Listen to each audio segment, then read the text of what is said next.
Today on LA Currents, in honor of National Alzheimer's Month, we sit down with LA neurologist Dr. Helena Chui to discuss her work on the disease. Next, we meet City Administrative Officer Richard Llewellyn. He's the muscle behind LA's budget, and he's here to explain how he gives every dollar a purpose.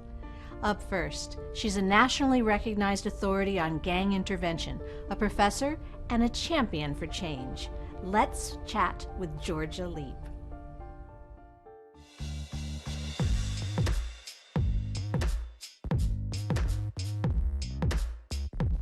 The Dalai Lama said, "When you talk, you're only repeating what you know, but when you listen, you may learn something new."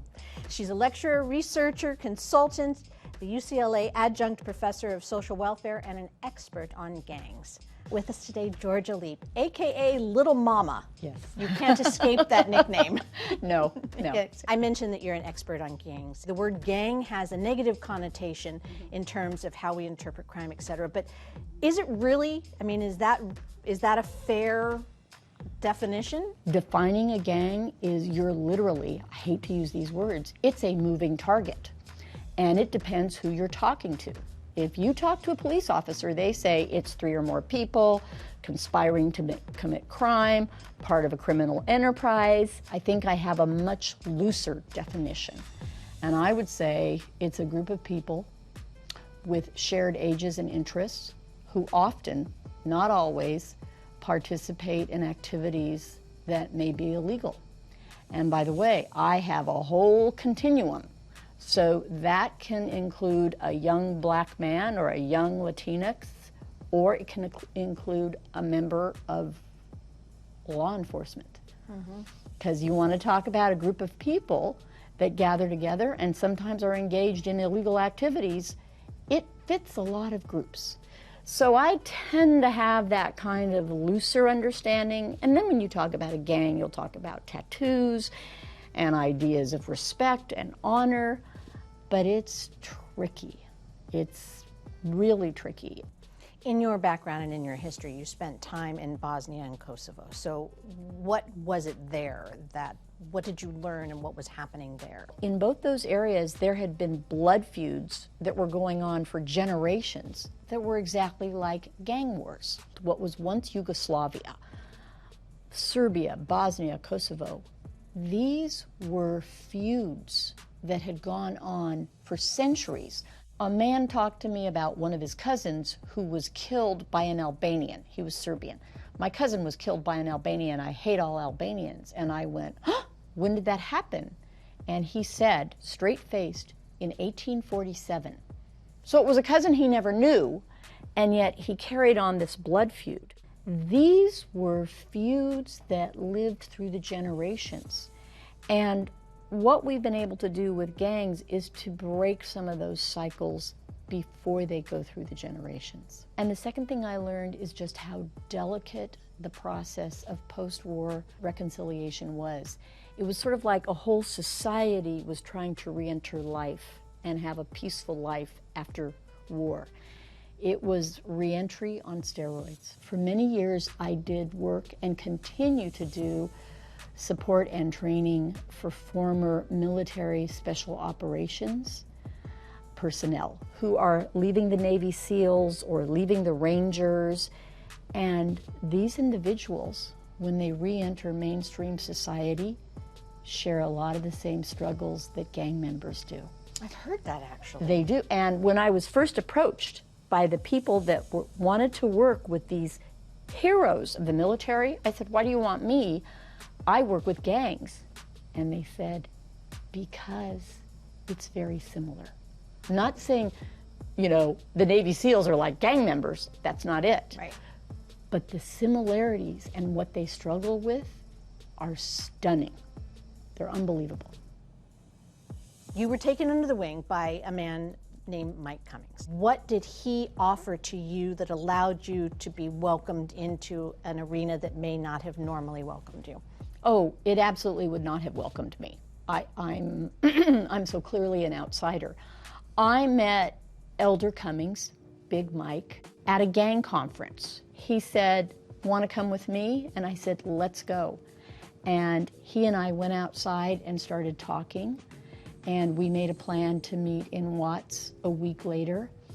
And I stood by him while he was involved in his Safe Passages program, making sure little kids going in and out of school were not accosted by bigger kids, checking their bags, taking things away from them. And I literally glued myself to his side and never left. And he is one of the people, along with Father Greg, along with people at Homeboy Industries, he is a person who has given me an education that has exceeded anything I could have achieved from a book, from a study. I can't begin to tell you. To this day, he is someone I listen to, I ask, I trust. He's brilliant.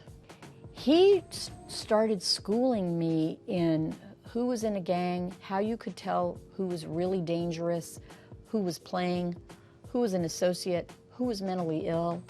He literally gave me the understanding that only someone who was of the community, part of things. He also differentiated for me people who were drug dealers from people who were gang members. He taught me so much. I did have a previous reputation as a social worker. There were people in the streets who knew me. That helped. But there was a period where I was very clear people weren't going to tell me anything. And I finally knew things were better, not because people began to divulge things, because they didn't. They didn't suddenly go, okay, she's fine, check. Now we're going to tell her everything. They're not. They started to ask me for help. Oh. The number one request was lawyers. Someone got locked up, someone was here, someone was there, and so I would connect them. Then it became reentry. My brother's getting out, women would say my husband's getting out. And because I began to connect them with resources, and because I was very tied and remain tied to Homeboy Industries and Father Greg, that was huge. And I met former gang members so that I became known, and the word went out that I was somebody who could help. And eventually people started to tell me things, and we developed a code because people would say, well, something happened to me, and I would say, you mean you have a friend? And many people were very, very smart, and they'd say, yeah, my friend got into trouble. And we were able to communicate. But for me, it's part of relating. It's part of being a human being. Right. Well, so much of what is happening now, I think you have been a proponent for a long time, is that you're a resource, but the community has to be a resource for itself. Yes. So there is this Watts Leadership Institute. Where did that come into your plan, and how did that come into being? The people who taught me the most were the people in the community. It wasn't coming from reading research studies about gangs. Those were valuable. I'm not denigrating those. But first of all, these were the people that had the real information, the real expertise, and understood how to move things in the community. The leaders were there, but they didn't have the tools, they didn't have the resources, they didn't have any things as basic as wireless connectivity, computers, or the knowledge of how do you go see the mayor? How do you deal with your council member? How do you get a lawyer? How do you get a lawyer? And if you want to have a nonprofit organization to help people, how do you put that together? And so the Watts Leadership Institute was born to truly serve and not to leave. We say 10 years, there is not a doubt in my mind it will be forever. And not that Watts is going to need a leadership institute, but our seeking support to help these leaders will be part of what we do forever. Are you writing another book right now, by the way? Yes, I am. What is? Well, actually, I'm finishing one and getting ready to start another. I love the book I'm writing. It is about women, prison, and reentry. What happens to women when they're locked up and they come home. And then the next book I will be doing will be about the LAPD Community Safety Partnership, the good, the bad, and the ugly. And the book will be published next year, Beacon women. Press, and it's about women. The tentative title is Coming Home, Women, Prison, and Reentry. very light subjects. Sadly, I'm going to have to let you go, but this is incredible. Congratulations on all of this work that you've done over the years, and it's going to be exciting to read and watch what you do in the future. Thank you so much. All right, thanks, George. She's the author of more than 120 medical publications. Dr. Helena Chui shares her extensive knowledge on the connection between cardiovascular issues and Alzheimer's.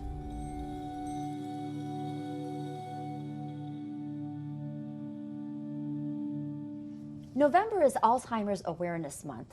5.8 million Americans aged 65 or older are living with Alzheimer's dementia. To talk to us more about this disease is Dr. Helena Chui, Chair and Professor of Neurology at USC's Keck School of Medicine.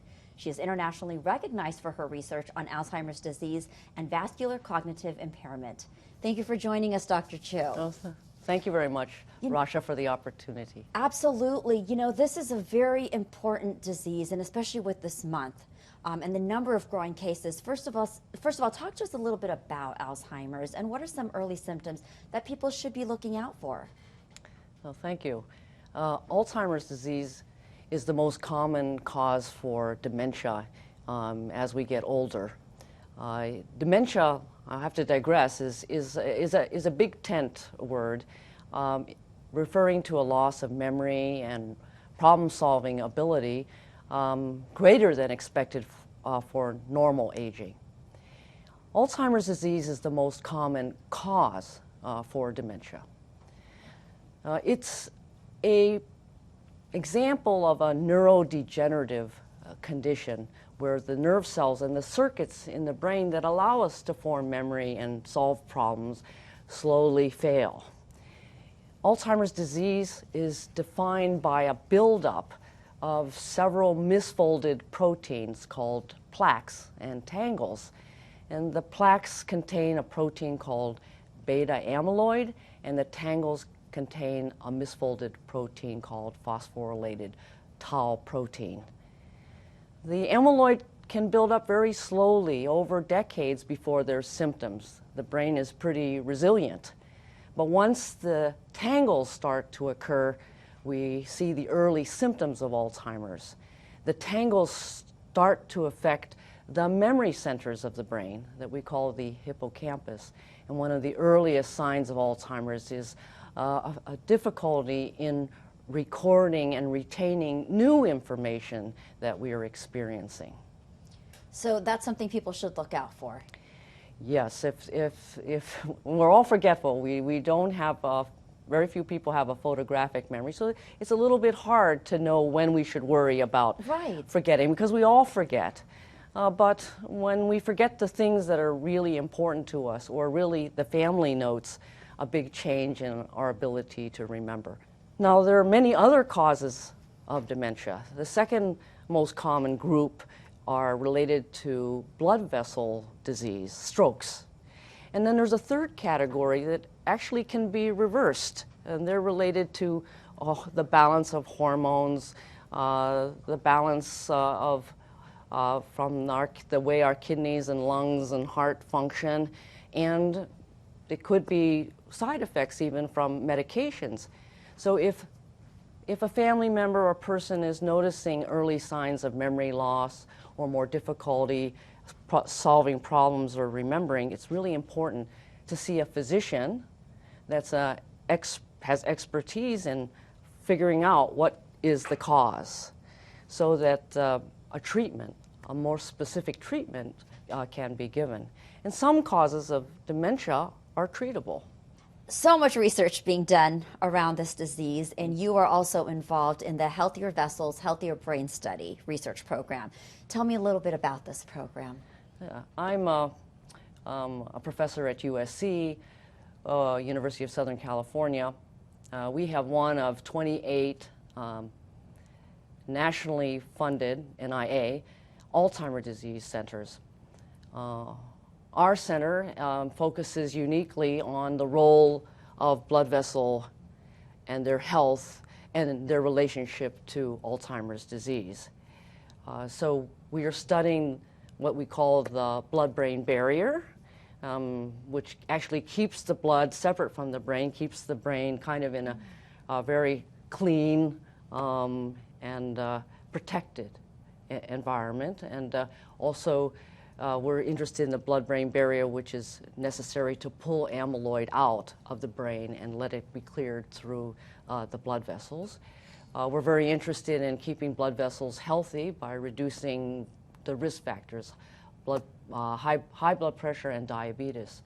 I'm particularly interested with my colleagues in how diabetes affects the capillaries of the brain, which are really the smallest blood vessels where red blood cells have to go through in single file to give off the oxygen.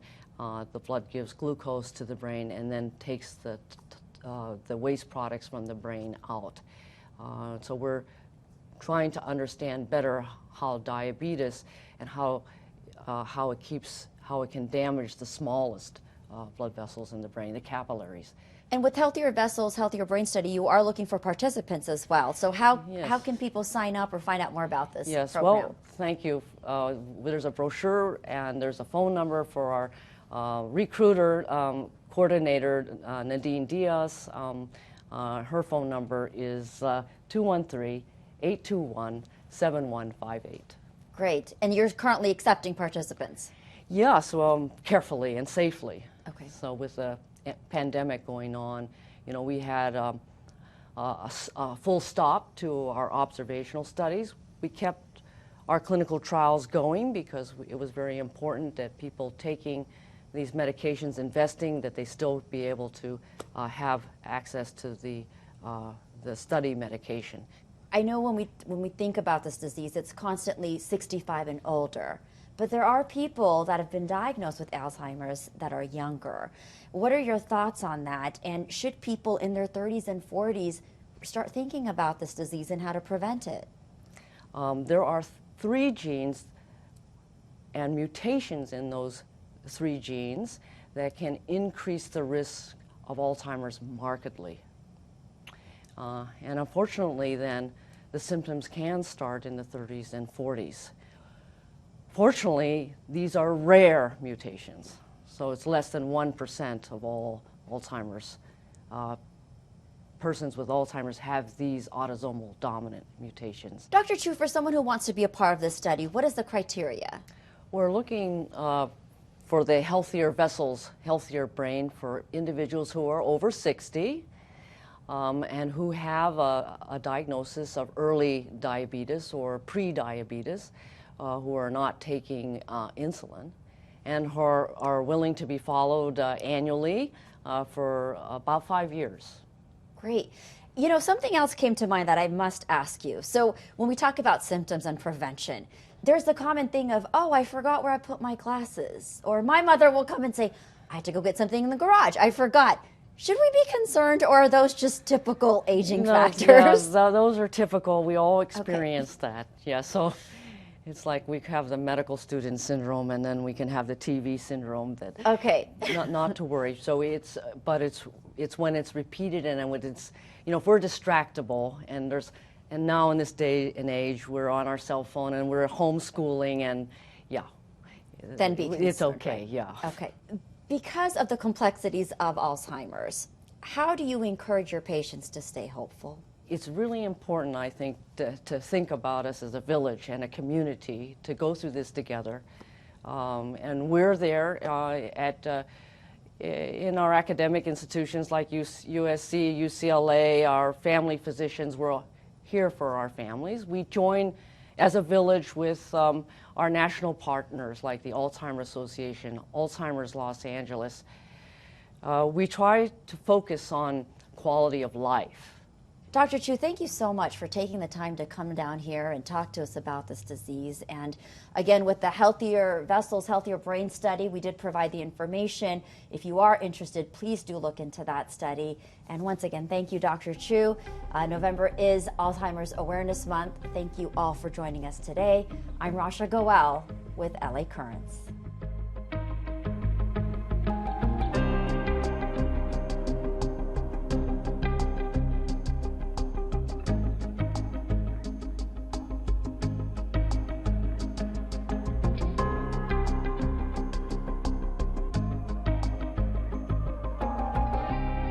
pandemic has created a very unpredictable economy. Our next guest is factoring all that data and using it to formulate budget changes for Los Angeles.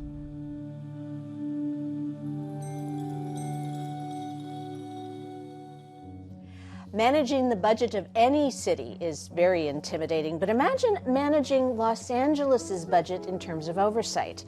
Well, my guest today does just that. I'm delighted to be joined by our City Administrative Officer, Richard Llewellyn. So nice to have you here. Thanks so much for having me. How intimidating is it managing or being responsible for the oversight of a budget for a city as large as Los Angeles? It's intimidating. Certainly in rocky times like right now, it's particularly intimidating. We have a $12 billion kind of downtown budget, and if you add the utility, water and power, the airport, the port, we're 25 to 30 billion. We're one of the biggest local governments in the world. So would we actually basically have the same budget of small countries? Oh, bigger than many small countries. Really? Yes. Prior to the pandemic, actually, the city was in pretty good fiscal health. There was a reserve, et cetera. However, in September, you estimated a fiscal shortfall that could be as dramatic as $600 million. How are we moving, and what are you feeling right now? So we haven't totally, I don't want to give any secrets, we haven't totally updated. We're not feeling any better. The sort of around the country and around California, COVID is up again. You know, the single biggest thing to getting our revenues back is the economy reopening.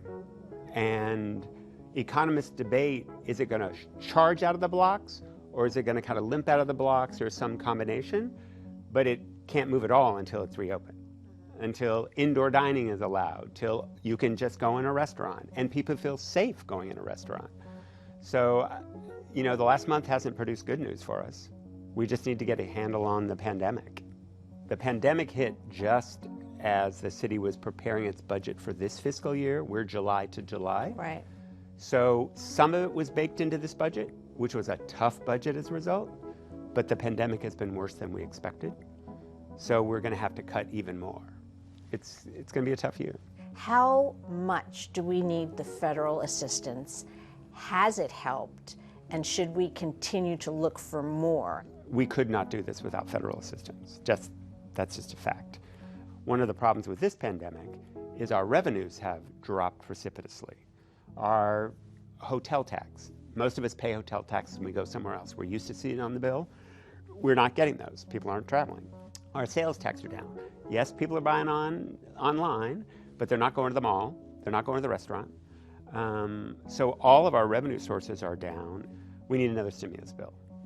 I very much appreciate, we did have one, the Corona Relief Fund. It has been critical to our keeping our head above water so far, but we need another one. This isn't a Democrat or Republican issue. It's something that both sides need to get together and hammer out a deal. Is there anything that the ordinary citizen of Los Angeles, or just in general, can do to affect this problem from a city standpoint? Should we all be, making an effort to go out to dinner at least 2-3 times a week, or should we, what can we do? That was the first thing I was going to say. To the extent that you can financially support your local business. And even if you feel uncomfortable going in businesses because of the health crisis, you can do carry out. It's safe enough. Get it delivered if you don't want to, that's the one thing, the very first, I think the second week, as we were all reeling from it, one of the things the mayor said was, I want everybody out there to commit at least once a week, you're going to get carry out from a local restaurant. I do think that's the biggest thing we can do. The second and most important thing, that's what we do for the economy, but the biggest thing for the economy is the virus. Wear your masks. Follow the rules, wear your masks, limit your contact. I know we're all sick of COVID. I'm sick of COVID. We all want it to be over. The way it's over is by following the health rules. That's how you're going to get the economy going again, by getting control of the virus. And if people do wear their masks, would that also, because you're in the room, talk about Hamilton, I want to be in the room, if we all behave that way, then I would think that those that can open more businesses, meaning the mayor and the governor and everything. No question. No question. If we residents follow the rules, that's the biggest primer we can do and pump for the economy. One of the other issues with Los Angeles, of course, is trying to face the growing crisis of homelessness. And, you know, I know there were some pretty substantive programs in place, and I know some additional programs went into place at the beginning of the pandemic. So how are all those being managed fiscally right now, and how is that being balanced with the other needs that you are obviously aware of in the city? Many of our elected officials, I happen to agree with them, have said they see it as a humanitarian crisis of our time. I think we need to do something. We're doing amazing things. We need to do more.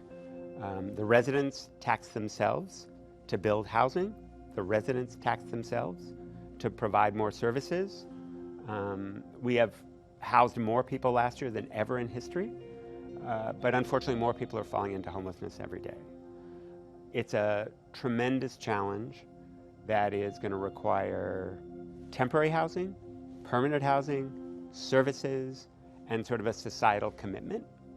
But I see a lot of that happening, and as far as how can we pay for it, we can't, but we are. You know, the mayor and council have said this is a priority. We've got to figure out a way to do it. The state has been helpful. The federal COVID relief money has been helpful. So I very much appreciate Sacramento on this one. I appreciate Washington. We need to do more. But certainly the mayor and council have said, as terrible as our budget is, this is a priority, and they hear it from their residents as well. Should we maybe delineate because homelessness is a huge catch-all for a number of issues. I mean, there are those that are literally have lost the ability to pay for housing. There are those that have mental ill issues. There are those that have addiction issues. So how can you, from a large perspective, you can't treat it all the same. You have to actually understand the different reasons and the causes. So how is that being managed in terms of fighting this growing problem? So I guess a couple of things. One way you can treat it all the same. And I think most experts agree, and certainly our mayor and council do, that it's easier to treat any of those problems if you get people inside. Oh, interesting. Once you have a roof over your head and you're getting fed and you're not living on the street, then I can help you figure out your addiction issues, your mental health issues. Most people are willing to move inside if they're given a place to move inside. You know, that's why many in the sort of the homeless community call it housing first, because you can't really treat addiction if somebody's living under a freeway. Get them the services they need. So when you're working with the mayor and you're telling him, and the city council, et cetera, and you're telling them the lay of the land, what do you hear from them in terms of what they're hoping for and what they're afraid of? You know, it's an interesting question. I think Los Angeles pre-pandemic was sort of in the world zeitgeist. It was LA's moment. You know, we won the Olympics. That's a little thing, but it's a symbol of sort of something to look forward to, something to work on. You know, the food scene here Totally. was the entertainment scene. We always had, you mentioned Disney, we've always had production of entertainment.